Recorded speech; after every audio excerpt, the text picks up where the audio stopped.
제목은 하나님의 백성이 노예가 되다라는 겁니다. 창세기서 35장 24절에 보면 라헬의 아들들은 요셉과 베냐민이라 그랬습니다. 여기에 이제 요셉의 이름이 나옵니다. 그리고 37장에서 요셉의 꿈 이야기가 나오고, 이것이 발단이 되어서 우여곡절 끝에 요셉이 애굽에 가서 제상, 즉 총리가 되어서 마지막 50장 마지막 부분에서 요셉이 죽어 입간하는 것으로 창세기가 끝이 납니다. 중간에 38장에 유다와 다말에 관한 이야기가 잠시 나오지만은 그 위에 또다시 39장부터 요셉 이야기가 계속 50장까지 이어집니다. 창세기 50장 가운데 요셉의 이야기가 기록된 이 장이 12장이나 됩니다. 창세기의 거의 4분의 1에 가까운 지면을 차지하고 있습니다. 굉장히 분량이 많죠. 그래서 분량이 많은 것만큼 우리는 요셉에 관한 말씀들을 많이 듣습니다. 왜 요셉의 이야기가 이렇게 창세기에 많은 지면을 차지하고 있을까요? 그 이유는 창세기를 출애굽기와 연결시키기 위해서입니다. 하나님께서 갈대아 우르에서 아브라함을 부르셨고, 아브라함은 가나안 땅에 왔습니다. 그리고 그의 자손들은 가나안 땅에서 살았습니다. 그런데 출애굽기로 넘어가면 갑자기 아브라함의 후손이 큰 민족이 되어서 애굽 땅에서 삽니다. 어떻게 가나안에서 애굽으로 갔는가? 그 실마리를 제공해 주는 것이 바로 요셉의 이야기입니다. 창세기 12장에 보면 하나님께서 아브라함을 가나안 땅으로 불러 말씀하시기를 아브라함의 가정을 한 민족을 이루게 하시겠다고 하셨습니다. 그러면 당연히 독자들은 가나안 땅에서 이 말씀을 주셨기 때문에 가나안 땅에서 한 민족을 이룰 줄 알 것입니다.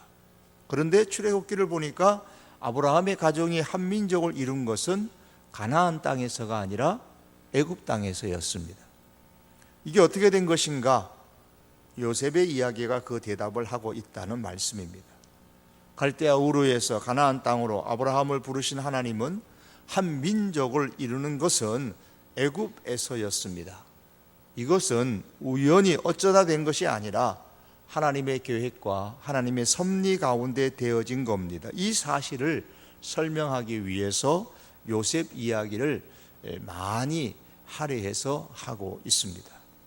그러므로 요셉의 이야기를 우리는 창세기에서 보면서 우리는 한 사람의 믿음의 영웅 요셉에 주목하기 전에 요셉의 인생을 통해서 이루어 가시는 하나님의 구원과 그 구원의 계획과 섭리를 볼 수 있어야 됩니다.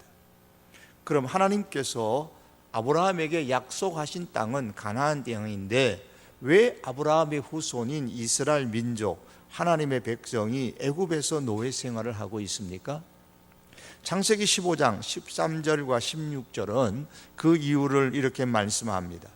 여호와께서 아브라함에게 이르시되 너는 반드시 알라 내 자손이 이방에서 계기되어 그들을 섬기겠고 그들은 400년 동안 내 자손을 괴롭힐 것이다. 그리고 내 자손은 4대 만에 이 땅으로 돌아올 텐데 이는 아모리 족속의 죄악이 즉 가나안 족속의 죄악이 아직 가득 차지 아니함이니라 그랬습니다. 이 말씀에 의하면 가나안 땅 백성들의 죄악을 심판하시기 위해서입니다.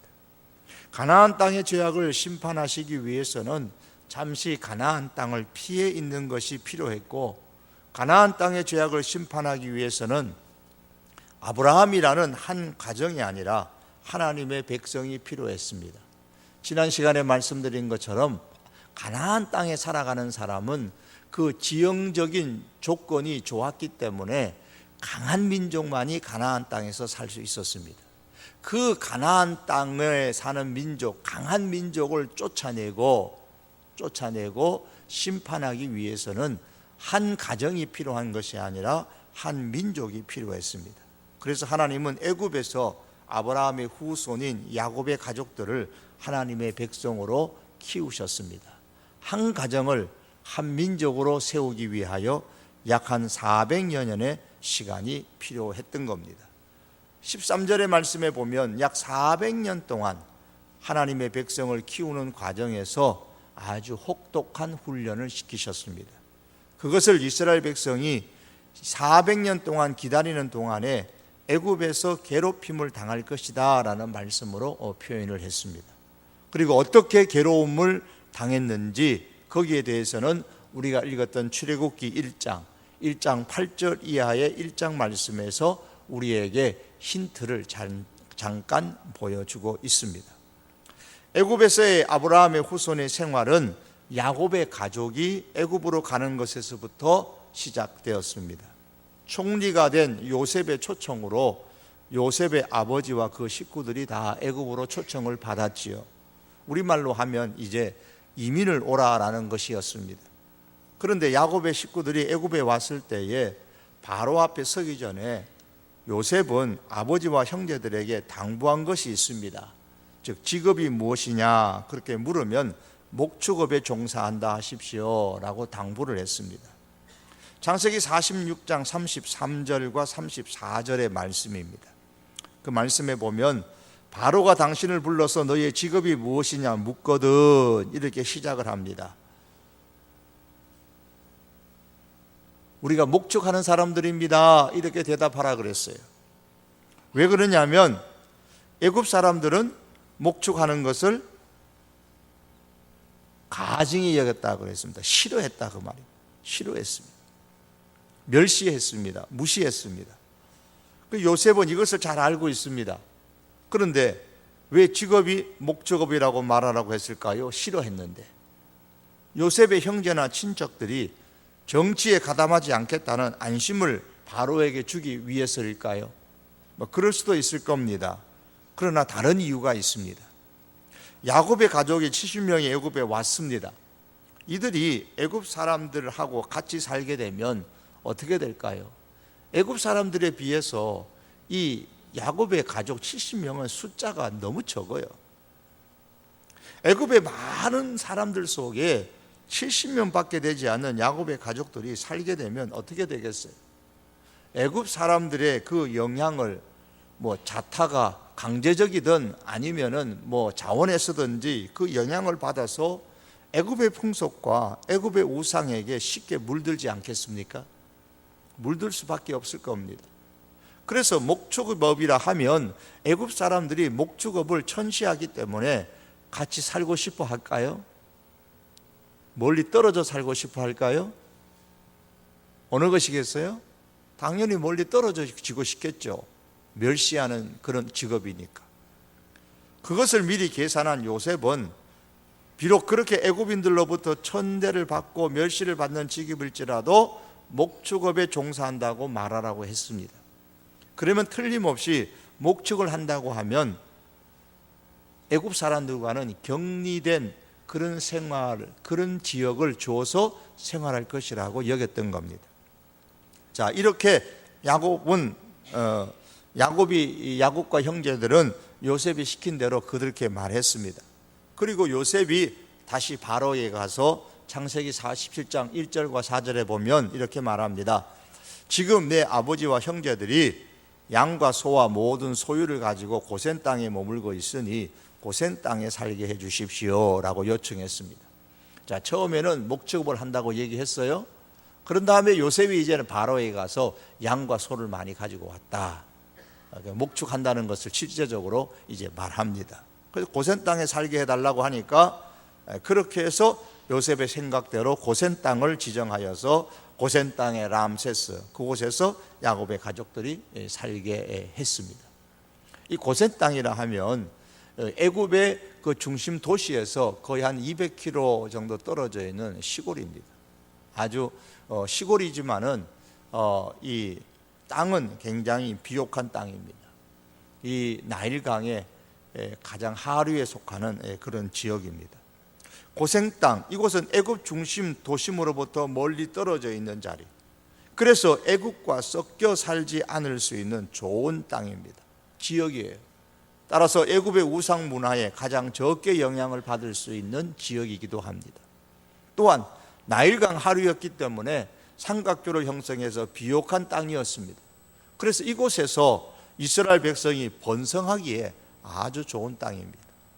더욱이 고센 땅은 애굽에서 가나안 땅이 가장 가까운 지역이었습니다. 요셉은 자신의 후손들이 언젠가는 하나님의 약속하신 가나안 땅으로 돌아갈 것을 알았습니다.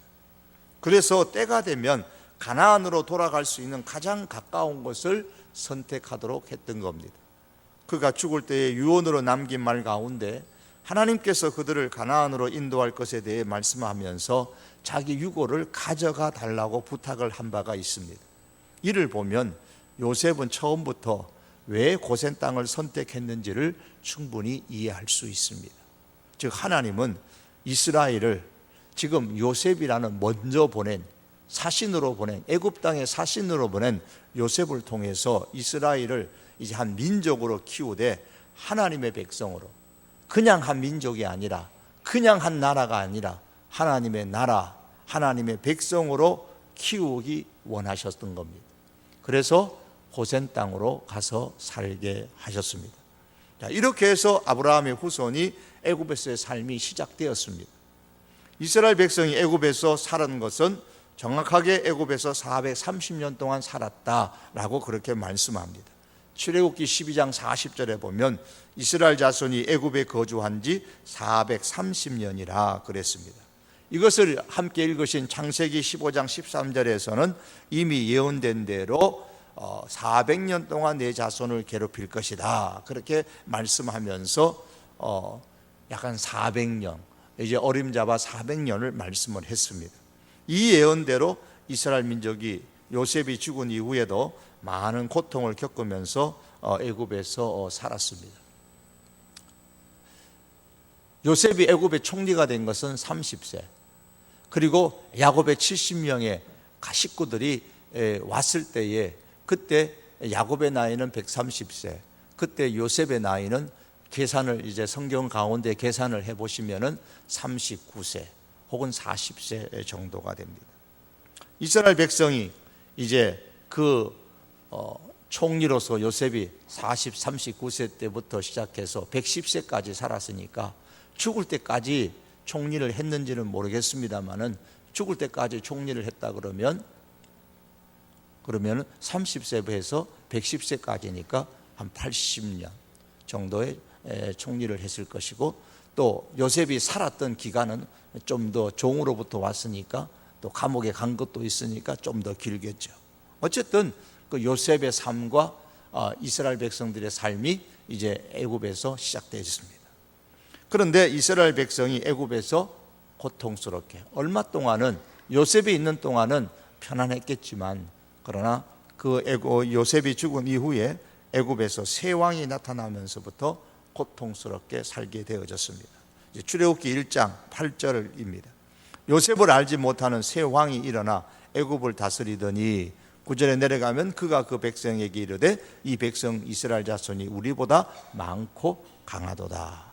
여기서 우리가 주목할 단어는 새 왕입니다. 요셉이 애굽의 총리가 되었을 때 애굽의 왕조는 역사 가운데 보면 힉소스 왕조라고 합니다. 애굽의 왕조를 보면은 애굽은 원래 함족 계열의 나라입니다. 원주민인 함족이 애굽을 통치했는데 역사 가운데 셈족이 이 애굽을 공격해서 함족을 쫓아내고 힉소스 왕조를 만들어 가지고 15왕조와 16왕조를 형성하여서 통치하게 되었습니다. 왕조라 그러면 완전히 성이 바뀌는 거잖아요. 우리나라의 고려 시대에서 조선 시대로 말하면 고려 왕조고 조선 왕조가 되잖아요. 이것처럼 완전히 힉소스 왕조 15, 16왕조를 셈족이 형성하여서 통치하게 됩니다. 그리고 그 이후에 다시 원주민인 함족이 이 셈족인 힉소스 왕조를 다시 쫓아내고 애굽을 통치하게 됩니다. 8절에 이 세 왕이라는 것은 바로 원주민 계열의 함족이 18왕조의 왕을 의미합니다. 즉 셈족인 힉소스 왕족을 쫓아낸 함족 계열의 계통의 왕인 겁니다.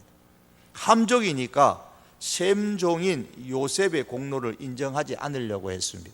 그래서 8절에 요셉을 알지 못하는 새 왕이 일어나 애굽을 다스렸다 그랬습니다. 사실 역사 기록을 하는데 왕 궁궐에 역사 기록을 하는데 어찌 요셉의 그 공로와 행적을 알지 못했겠습니까? 알지 못했다기보다는 알려고 하지를 않았고 아예 요셉의 행적을 지우려고 했죠. 애굽 사람들의 마음에서 셈족인 요셉을 지워버리려고 했던 겁니다. 새 왕조는 요셉의 후손들을 두려워했습니다. 그래서 이스라엘 사람들을 종으로 이제 부리기 시작했습니다. 압박을 합니다.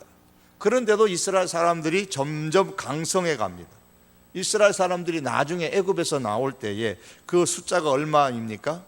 남자 장정만 60만이라 그랬어요. 좀 더 정확하게 말하면 민수기 1장 45절과 46절에 보면 20세 이상으로 싸움에 나갈 만한 이스라엘 자손이 60만 3,550명이다 그랬어요. 60만 3,550명.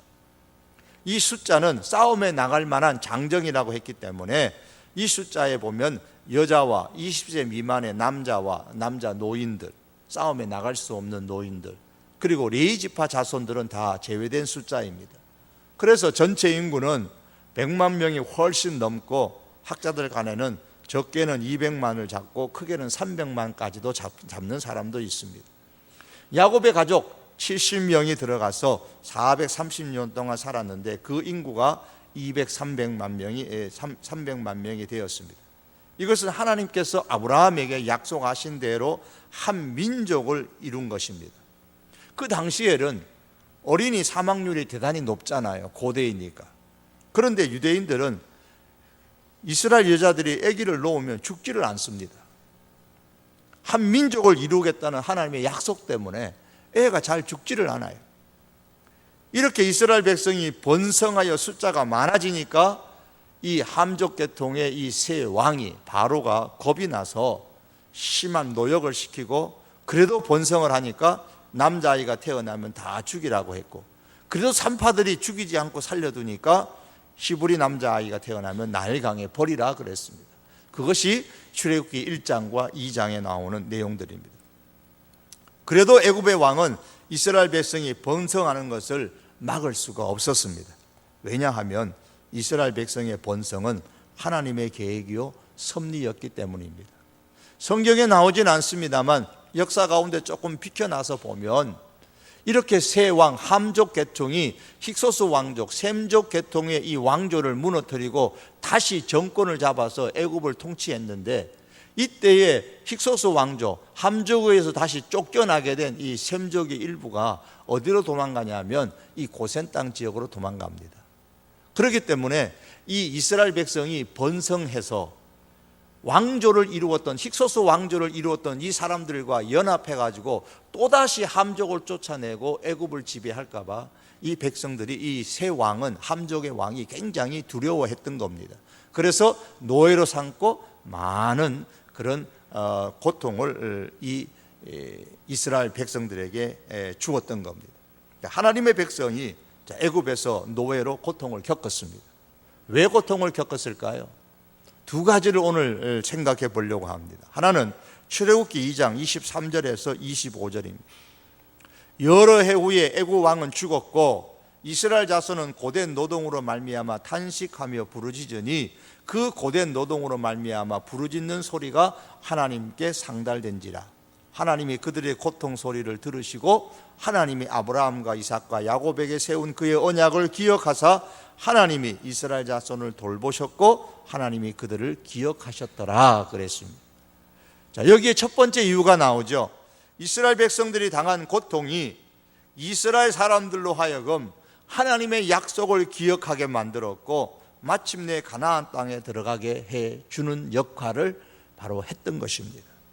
여러분, 우리가 이것을 보면서 하나님의 백성임에도 불구하고 고통을 겪는다면 거기에는 분명히 하나님의 이유가 있습니다. 고통이 심할수록 탄식하며 우리는 하나님께 부르짖을 수 있어야 할 것입니다. 그러면 애굽에서의 하나님의 백성을 기억하시고 돌보셨던 그 하나님은 우리를 역시 기억하시고 우리를 돌보실 줄 우리는 믿습니다. 왜 하나님의 백성이 애굽에서 고통을 겪었을까요? 두 번째 중요한 이유가 나옵니다. 그 이유는 결론적으로 말씀드리면 하나님의 백성을 만들어서 하나님의 동역자로 삼기 위해서입니다. 하나님의 백성이 애굽에서 노예가 되어 고통을 겪는 데에는 하나님의 뜻이 담겨 있는 겁니다. 그들을 애굽과 섞이지 않는 하나님의 백성으로 만들기 위한 거예요. 그래서 말씀드린 것처럼 그들이 거주하는 땅에서부터 시작해서 고센 땅에 살게 했죠. 그들을 바벨론과 섞이지 않은 하나님의 백성으로 만들기 위해서인 겁니다. 하나님의 마음으로 가득 찬 하나님의 백성을 만들어서 하나님의 구원 계획과 섭리를 이루는 데 동참하도록 하기 위한 것입니다. 하나님의 백성으로 만들시기 위해서 먼저 고센 땅에 살게 하여 애굽 사람들과의 접촉을 가능한 멀리 했습니다. 이스라엘의 그 순수성을 지키게 만들었습니다. 그리고 애굽 사람들과의 교제를 멀리하기 위해서 고통을 겪게 만듭니다. 애굽인들로 인해서 고통을 겪는데 애굽 사람들과 같이 섞여 살고 싶겠습니까? 그렇지 않죠. 이러한 하나님의 구원과 섭리의 큰 그림을 보면서 우리는 생각을 해야 합니다. 하나님은 애굽과 바벨론 같은 세상에 하나님의 백성이 살지라도 세상에 섞이지 아니하고 동화되지 않고 하나님의 사람으로 존재하기를 하나님은 원하십니다. 이것은 이스라엘 백성이 애굽의 식민지 노예로 살 때도 그런 같은 하나님의 마음이 있었고, 그 이후의 역사 가운데 이스라엘 민족이 즉 유다 백성이 바벨론에서 살 때도 역시 하나님의 마음은 동일했습니다. 하나님의 마음으로 하나님의 사람으로 세상에 존재하라는 거예요. 하나님의 사람으로 하나님의 마음이 가득한 사람으로 세상에 존재한다는 것은 세상 가운데서 하나님의 문화를 만들어 하나님의 문화를 즐기며 살라는 뜻입니다.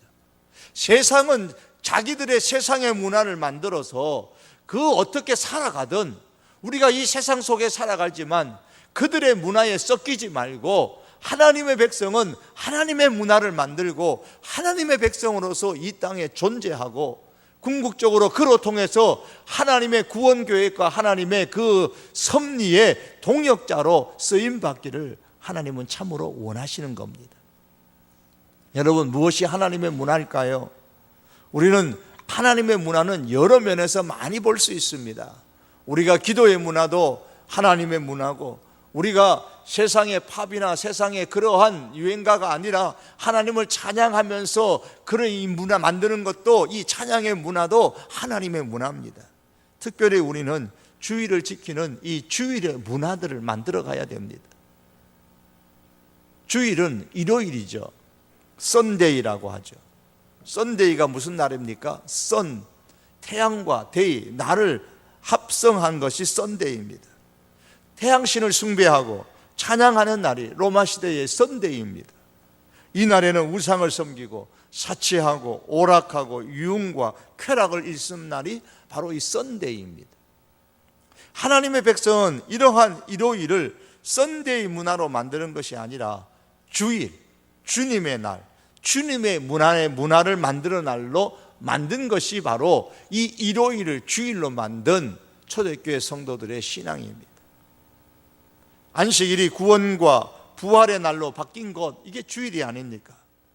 안식이라는 말은 그대로 말하면 쉼이죠. 말 그대로 안식입니다. 그런데 안식에 대한 예수님 당시의 바리새인과 예수님의 생각은 전혀 달랐습니다.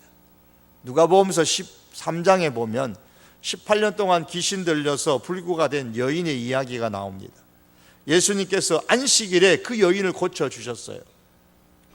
이에 대해서 바리새인들이 비난을 합니다. 안식일은 안식하는 날, 쉬는 날인데 왜 그 여인을 그대로 놔두었다가 나중에 안식일이 지난 나중에 치료하는 것이 옳지 않느냐라고 주장을 했던 겁니다. 우리가 볼 때도 일면에 그럴듯하지 않습니까? 꼭 그 주의, 그 안식일에 고치지 않고 18년 동안 그렇게 병들었던 여인인데, 불구가 된 여인인데 하루쯤 지나가지고 월요일 날, 아니 그들이 말하는 안식일 다음 날 고쳐도 충분하잖아요. 그런데 예수님께서는 구태여 안식일에 그 여인을 고치셨습니다. 예수님이 바리새인들의 이러한 생각에 대하여서 이렇게 반문하셨어요. 18년 동안 사단에게 매임받은 이 아브라함의 딸을 안식일에 이 매임에서 푸는 것이 합당하지 아니하냐, 그렇게 반문하셨어요. 이 질문이 대단히 중요합니다. 안식일에 대한 율법적 해석, 단순한 쉼, 단순한 안식이라는 해석보다 근원적인 해석을 예수님께서 하시는 겁니다. 이 근원적인 해석이 바로 주일의 의미가 되는 겁니다. 예수님은 지금 참 안식, 참 쉼의 의미를 설명하고 계시는 겁니다. 이 귀신 들려서 꼬부라진 여인이 육체적으로 안식일을 쉰다고 해가지고 무엇이 달라질 수 있겠냐는 겁니다. 이 꼬부라진 여인이, 이 불구가 된 여인이 육체적으로 안식일을 쉰다고 해서 참 안식이 되겠느냐, 참 쉼이 되겠느냐는 겁니다. 이 여인이 안식일에 참 안식을 누리려면, 참 쉼을 누리려면 사단의 묶임과 매임에서 해방되어야 참 안식일에 안식을 하는 것이고 참 쉼을 얻는 것이 아니냐라고 지금 반문하고 계시는 겁니다. 이러고 볼 때에 참된 안식과 참된 쉼은 사단에게 매임받아서 꼬부라진 이 여인처럼 우리는 이런 육체적으로 쉬게 해준다고, 육체적으로 안식하게 해준다고 해서 우리에게 참 안식, 참 쉼이 오는 것이 아니라는 말씀입니다.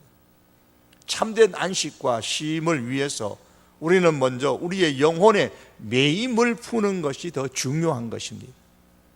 우리의 영혼의 매임을 푸는 것은 단지 육체를 쉬는 것으로 되는 것이 아니라 영혼을 위해서 일을 함으로 통해, 우리의 영혼을 위해 일을 함으로 통해서 참된 안식과 참된 쉼이 오는 겁니다.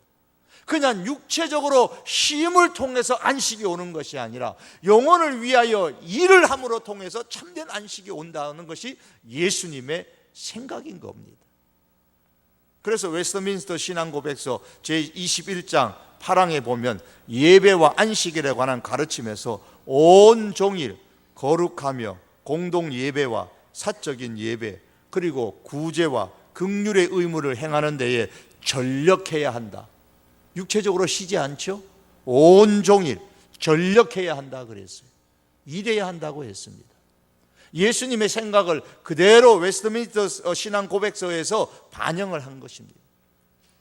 이뤄볼 때의 주일의 개념은 육체의 쉼의 개념이 아니고 영적인 일의 개념으로 바뀌어졌습니다. 예배의 일, 말씀의 일, 기도, 구제, 선행, 교제, 이러한 영적인 일들을 통해서 영혼의 안식을 얻는 것이 바로 진정한 주일의 개념인 겁니다. 이것이 주일의 문화인 거예요. 이런 주일의 문화를 우리는 썬데이 문화에 우리가 동화되어 썬데이 문화에 크게 취해서 살아가는 것이 아니라 이 주일의 문화를 만들어 나가야 되는 겁니다.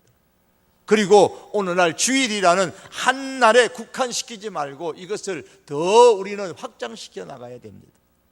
하나님의 백성을 노예로 삼아서 고통을 겪게 하신 것은 순수한 하나님의 백성을 삼아서 하나님의 구원과 섭리에 동참하는 동역자로 삼기 위한 하나님의 큰 그림이 있다는 사실을 우리는 기억해야 됩니다. 하나님의 백성을 노예로 삼으신 것은 이건 엄청난 역설인 겁니다. 어떻게 하나님의 백성을 세상의 노예로 삼느냐 말입니다. 이 역설 가운데 하나님의 큰 진리가 담겨 있는 겁니다. 우리는 오늘날 세상 가운데서 순수한 하나님의 백성으로 존재하기 위해서 힘써야 됩니다. 이게 하나님께서 원하셨던, 하나님의 백성을 노예로 삼으셨던 하나님의 백성, 하나님의 목적인 겁니다. 하나님의 백성으로 우리는 존재하기 위해서 어떻게 하든지 이 세상 가운데 살면서 힘써야 됩니다. 그 가운데 핵심은 우리가 이 주일의 문화를 만들어가는 겁니다. 단지 주일이라는 한 날만이 아니라 일주일의 전체, 우리의 삶의 전 영역에서 주일의 문화를 만들어 가야 됩니다. 공적인 예배든 사적인 예배든 영적인 그리스도 안에서의 이 교제, 가정공동체를 통한 교제든 또한 선행과 구제든 이 모든 이 주일의 문화를 만들고 이 주일의 문화를 우리가 즐기면서 세상의 문화를 부러워하지 않고 주일의 문화를 속에서 세상을 선도해가는, 그로 통해서 하나님의 구원과 하나님의 섭리에 동참하는 하나님의 동역자가 될 수 있기를 주님의 이름으로 축복합니다. 기도하시겠습니다. 우리가 함께 말씀을 기억하면서 기도합니다. 하나님은 애굽 땅에서 하나님의 백성을, 하나님의 민족, 하나님의 나라를 만들어 가시면서 그들을 애굽의 노예로 삼아 고통스럽게 하심으로써 하나님의 백성으로서의 순수성을 지켜 그 하나님의 백성으로 통하여서 하나님의 구원 계획과 섭리의 동역자로 삼기를 하나님은 참으로 원하셨습니다. 이